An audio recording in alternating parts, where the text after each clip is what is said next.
Yo guys, welcome back. New episode. We have Matthew Dean booking the first defence of his middleweight title this show or this episode. Sorry, that'll be at the end though. We got two regular GFC shows to run over. This one's actually on SportsTube, and then the other two are Sports Cable. This one's not huge on draw, so we may not take a whole lot of pop, but we won't take a whole lot of money either.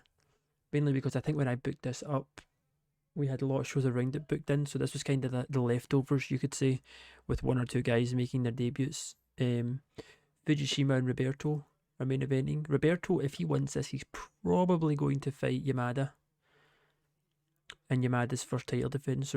He's really good. I like him so far. 5-0, unbeaten. Fujishima, 4-1 in our promotion. Sigma kind of used him up a little bit. He lost to Fast Smith at Sigma. He's also lost to the ex-champ Alberto. He beat Lacazette in his last fight, so he's also in a good position. Speaking of Lacazette, he's up against Baptista, who makes his debut. This is another stepping stone guy. We're hoping, fingers crossed, Lacazette gets the job done. Kurt Stone's back in action against Tropham, who's 3-0 unbeaten. He did lose at Sigma, but we're not talking about Sigma anymore. We got Gurkha, who's 5-0, featherweight, pretty decent national caliber wrestler. Makes his debut against Ray, the big 10-inch Rushton, which is probably the nickname I would have if I was an MMA fighter, to be honest. He's also featherweight, comes in at lightweight. A little small for a lightweight fighter, but it's two pretty good guys to add to the lightweight division up against each other on their debuts.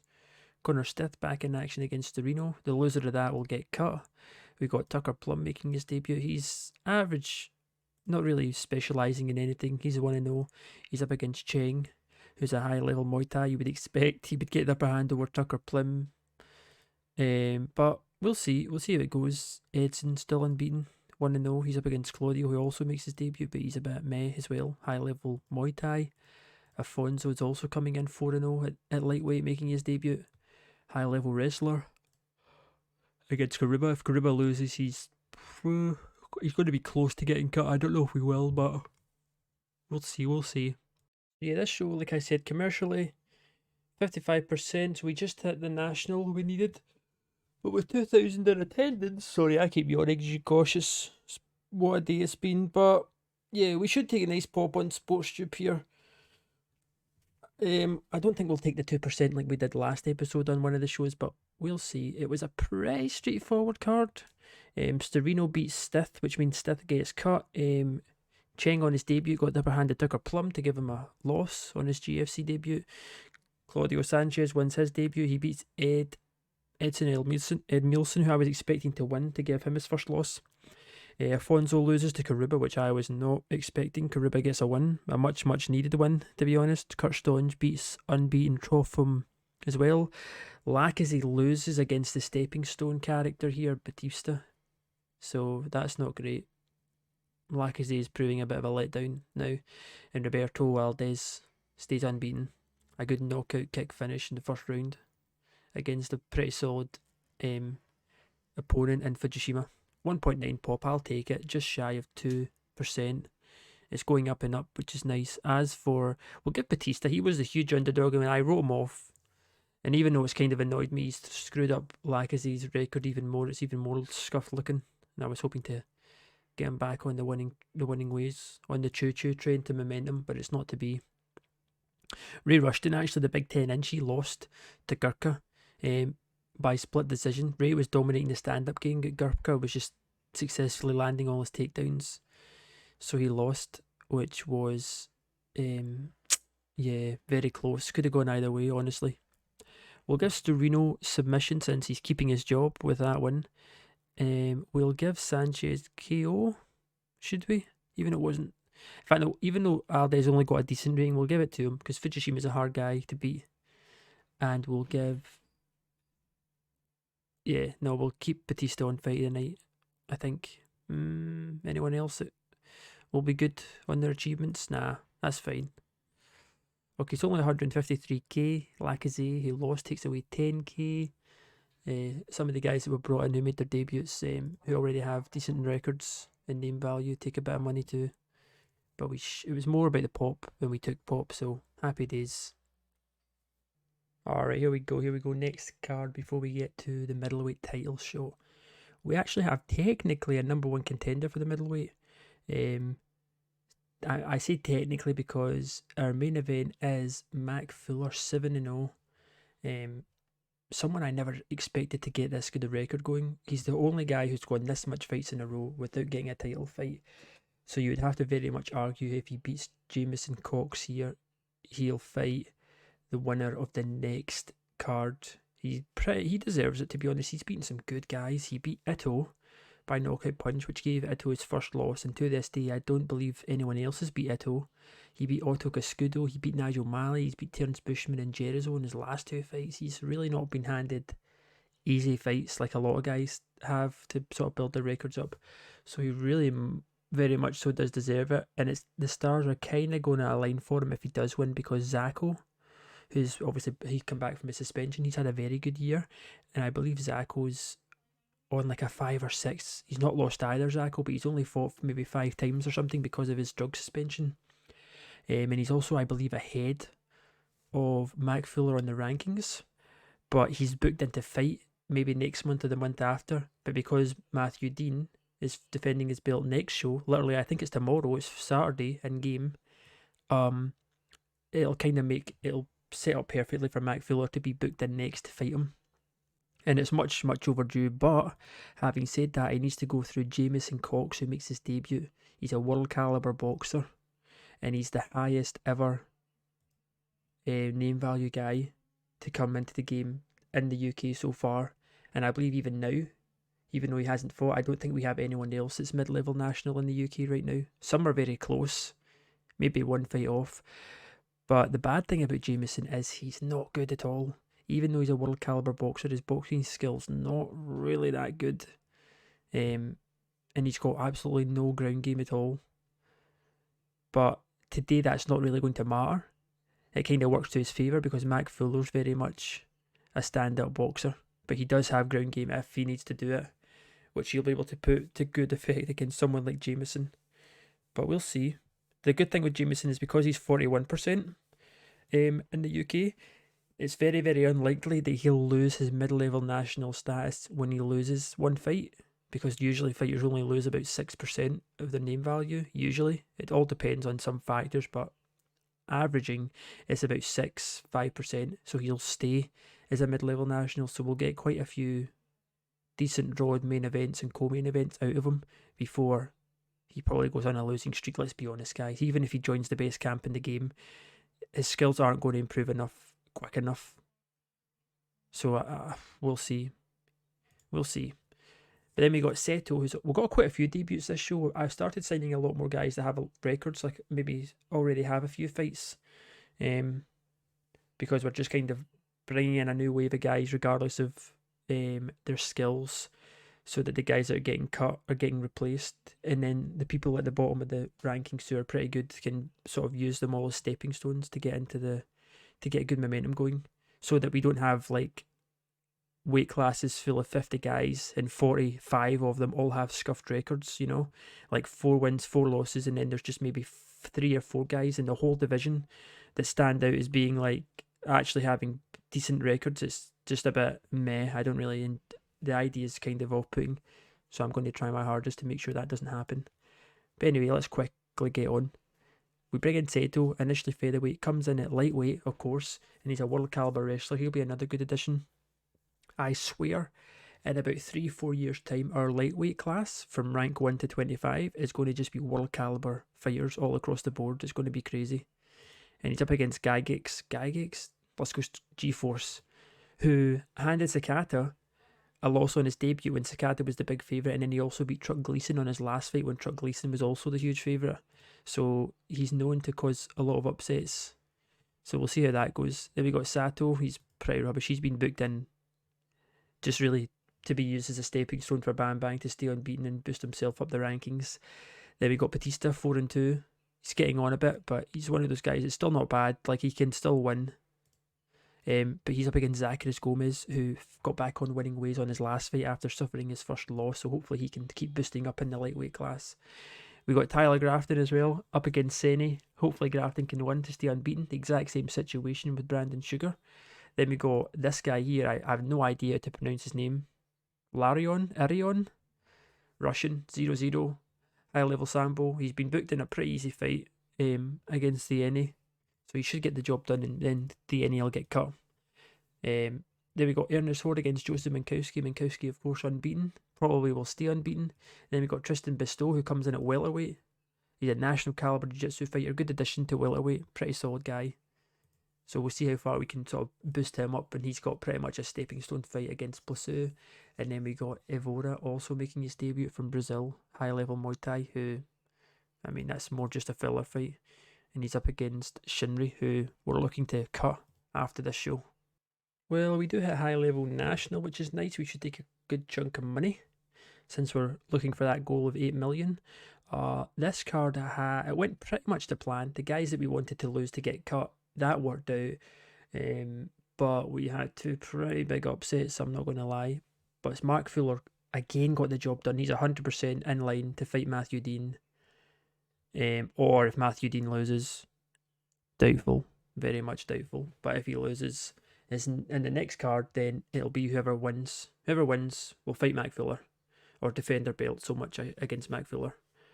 Who else did we have? Seto won his debut against Gygax. We also had Bam Bang stay unbeaten. Gustavo, huge underdog. Huge underdog. He beat Zacharis Gomez. I'm getting slowly disappointed with Zacharis, to be honest. He looks so good, and I'm not going to lie, when I changed, to be fair, he is bantamweight, so he is 2 weight classes lower. So when he fights the lightweights, he's fighting like 10-15 pounds lighter than them. But I don't think that's the issue. I think it's his chin. Which is kind of annoying because he would have been so good. Like, such a good addition, but he's not. I don't think he's even going to break the top 5, top 10 in lightweight. He's too inconsistent, and he's only 22. I mean, maybe he'll get better, but his chin's not going to get better. And it's already so low. Which is one thing I don't really like about the game is fighters' chins obviously deteriorate when they get knocked out, but sometimes it can deteriorate so fast. All it takes is one guy to get knocked out once or twice, and they're a totally different fighter, in a sense. So Zacharis is probably not going to reach the heights I wanted him to, but we'll see. But yeah, he loses. He's out. He got destroyed by the old Batista. Grafton stays unbeaten though. Brandon Sugar stays unbeaten. The Russian, who I can't pronounce his name, he won his debut. Ernest Horde was the other huge upset. He beat Joseph Minkowski, who was unbeaten. Pretty much 2-1. It was fairly even, but Horde got the job done. And then Basto and Evora also won their debuts, meaning Pleso and Shinri will get cut. I think Thieni's also getting cut as well. There'll be a few. I mean, we don't really matter. Those guys suck anyway. 0.7% on pop. I think we're at about 80% pop right now, so we're definitely looking good. A few more shows on SportsTube when the time comes, and we'll be solid. We will give it to Seto, and then we'll give Knockout Punch to Evra, who made his debut. That was only great, and we'll give submission we'll go to Seto as well. It's not really fair giving it to Mac because we already knew that Cox is no ground game, and that's what happened. The fight ended up going to the ground after they were both pretty tired of punching each other in the face. Okay, let's see money wise. 444k, which is good. We kind of we like those 500,000 gains, but we paid quite a lot out because Seto's very well known elsewhere. So he took 18k. Gomez took 12. Cox, who's of course very well known, he takes 10. Yeah, okay. I'll take it. 444k. It's a nice chunk. Alright, here we go. Last show of the episode, and it's our title fight. Matthew Dean making his defense against Mario de Souza. We said a lot of guys on this show are actually, we have a lot of history with them, so there's quite a bit to recap. And I guess, of course, Dean is 8-0, huge. He beat Rob Baines for the title and defended successfully against Malfi Robbie, and now he's got Mario de Souza to go up against. Souza has lost twice, but one of those losses, of course, was his second to Nigel Marley, which he rectified round about, a year? Yeah, pretty much. Yeah, more or less about a year later, just under, where he won his rematch against him. But since his second loss, he's on a 5-fight win streak against decent opposition as well. He beat Yamashita. His rematch, he beat Mali as well. He's beaten like Ito. He did lose to Kuroki, but there'll probably never be a time to rectify that because Mario is so far up in the rankings now and Kuroki's down in the gutter, which I guess speaks volumes in itself. But we'll see. It's always hard to judge these matches because Matthew's just so good. But basically, Robbie didn't really prove it. Matthew Dean just smothered him for 5 rounds pretty much. So we'll see what kind of fight. Mario can bring to Dean. And then speaking of middleweight class, we have Rob Baines, who hasn't fought since he lost to Dean. Oh no, he has, sorry, of course, to Martin. Because it wasn't fair. I remember actually, the London show, of course, he main evented with Martin. And now we've got him up against Walia. Now, if Rob wins this, he's kind of in a point to get a rematch, but we did say we're giving it to Mac Fuller. But Mac Fuller is 4th because Rob Baines is actually technically still 2nd on the rankings, and then Mario is 3rd. So if Mario loses this fight and still doesn't drop behind Mac Fuller, it's going to be a bit, I don't know, we'll have to maybe Nah, we can't actually, can we? We should really be giving it to Mac Fuller. I'll be doing him dirty if I don't. But then light heavyweight, we got Mark Cohen, who if he wins this fight, he'll be fighting for the light heavyweight championship because he really deserves it. The only reason we stopped him is because Sigma started booking him at the time when Edalberto was the champ, which has been a huge fall off for Edalberto when you think about it. He lost to Sigma, then he lost his belt here, and he was fighter of the year for last year. It's a bit of a crazy 360 turn, 180 turn for him. But he's up against Gary the Hotshot Scott, who's 3-0, started well. So he just needs to get past Gary, the hometown boy, and he gets his title shot. Then we got Ricardo Fernandez, who lost the belt, of course, when he had a chance to be the first champ with a welterweight class. Jim Carpenter beat him, and then Jim Carpenter defended his belt against Zapatov. So those two go up against each other to try and bring back some momentum. Well, there's been a bit of a, it's almost like a weird sort of a mail's popped up. I don't know how to explain it. I have a weird thing where if people lose their belts or if they fight for the belt and lose, they always have a weird rough patch after. No one ever bounces back straight away. So Ricardo is obviously having that issue right now, so we'll see if Zapatov can actually get a win straight off the bat. But then we got Carlos Ramos still unbeaten. Then we got Pedigree all the way down here. The poor guy's lost 3 fights in a row. Keeping in mind, Fujikawa and Stafford are not the worst, so we gave him a slightly not as harsh opponent in Neves to see if he can get the job done back on winning ways. We got Per Inventor back in action. Hopefully he gets the win. Bryson Evans, hoping he gets the win. We got Sakta 2-2 up against Andrew Rush. Both guys good stand-up strikers. And then we got Bill Cumming up against newcomer Nikolai from Belarus, accomplished wrestler. But yeah, a lot of guys we know. A lot of guys have sort of decent records here. A lot of fights on this card. Not so many debuts. So let's go to the main event and see how Mario does. Okay, here we go. It's time for the main event of the evening. The big man himself, Matthew Dean, 8-0 up against Mario. Now, we could go over the game plan of how I think the fight will go, like what his weaknesses, what the strengths are, but I don't do this with Matthew Dean. I know I say it all the time about he's the GOAT. The guy is the GOAT.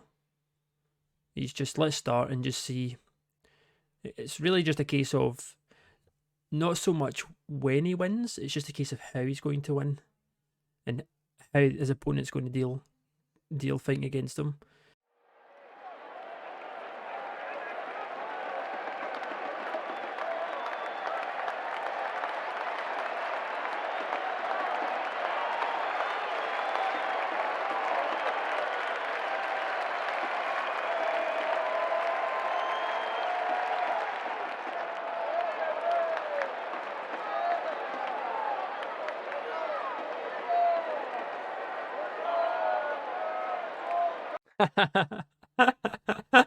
I mean, what is there even to say? He's a machine. The guy is a machine.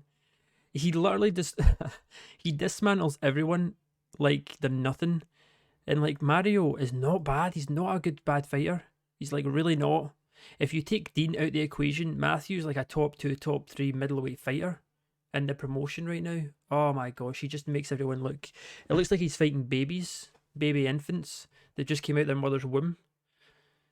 Oh my gosh, what a win. I mean, what is it even to say? He basically just goes into the cage and he does what he wants. We actually take less attendance on this, which is weird. Why has that happened? I think maybe our credibility or something's maybe took a hit from all the one-sided fights we've been booking, but that's weird because we took very, very, very good commercial, almost 80%. We almost hit mid-level international, which is only 1% off our highest ever commercial, which I believe was, I think it was a Go Yamamoto show actually, and we hit 80% commercial. So that's a weird one. A lot of unanimous decisions too. The card though, I was actually at one point my mouth was wide open. I couldn't believe what I was seeing. So Mark Cohen, who pretty much got done dirty by Sigma when he should have got his title shot here, worked his way back up. One more fight away. That's all you need to win, Mark. One more fight and the title shot's all yours. And the hot shot Scott came in again and is crushing dreams. This guy goes 4-0. He went the whole round too. He went all the rounds against Rob Baines, the wrestler, when he doesn't really have any good ground game or defense. Not really, when you think about it. It's not. He's got some, but when you look at Rob Baines, he should have enough about him to be able to have his way with someone like the Hot Shot. But he's turning into my new favourite Scotsman because he beat Kenji Toma on his debut, who was a huge underdog. Then he beat Robin, who, I mean, he's a pretty good wrestler, Robin, when you consider that's the Hot Shot's weakness. Then he beat Cohen. He's beaten Thierry as well, who's actually had a few upsets himself. I'm like, he's my new boy. This guy right here. He might even be on favour to win Rookie of the Year, to be honest. But Mark loses, and also Rob Baines, he loses, which will probably most likely take him off the second spot, which is a huge win. Oh no, wait, I was getting Rob Baines. Sorry, I was talking Rob Baines about Gary McSweeney. What I was meaning is Gary McSweeney, he's obviously beaten good guys on the ground. Sorry, my brain's gone. Let me just hurry up and get this over with. Walia wins 4-0, the same as the Hot Shot. So huge wins for both Walia and Gary McSweeney. Sapatov comes straight back on winning ways. Ricardo's on a bit of a losing streak now, which is kind of a shame. After the sort of rocket-propelled, momentum-fueled winning streak he was on. David Carlos Ramos, he wins too, stay unbeaten, he goes 5-0. Phil Vedigree's back on winning ways. Finally, Perrin Venter lost, being the favourite against Joshua Martins, who picks up his first win of his career. Arslanian knocked out Bryson Evans, which I was expecting Evans to get the job done. Rush stays unbeaten, beats Sakta, and Bill Cumming suffers another loss to the newcomer from Belarus, Nikolai. Yeah, we even take less pop. What is going on? Have I done something wrong? Submission of the night. Yeah, I mean, it was only a good bit. Dean, it's out of Dean and Sapatov. And we'll give, you know what, we'll give KO to Arslanian since he was underdog against Bryson. And fight of the night. Yeah, we'll give it to Rush. Why not? Why not? We do take a lot of money though, so I'm actually not too fussed now. Just when I saw the stats looking a bit off, I had a feeling maybe the money would be off too, but it's not. No one takes over 10k. The defending champ, the reigning undisputed middleweight champion of the world, Matthew Dean, takes away the most money. But good card. We take away a lot of money, take some more pop. We're staying on track to end the year on Low Level National with $8 million in the bank. So, yeah. It's all happy, guys. Happy days, happy days.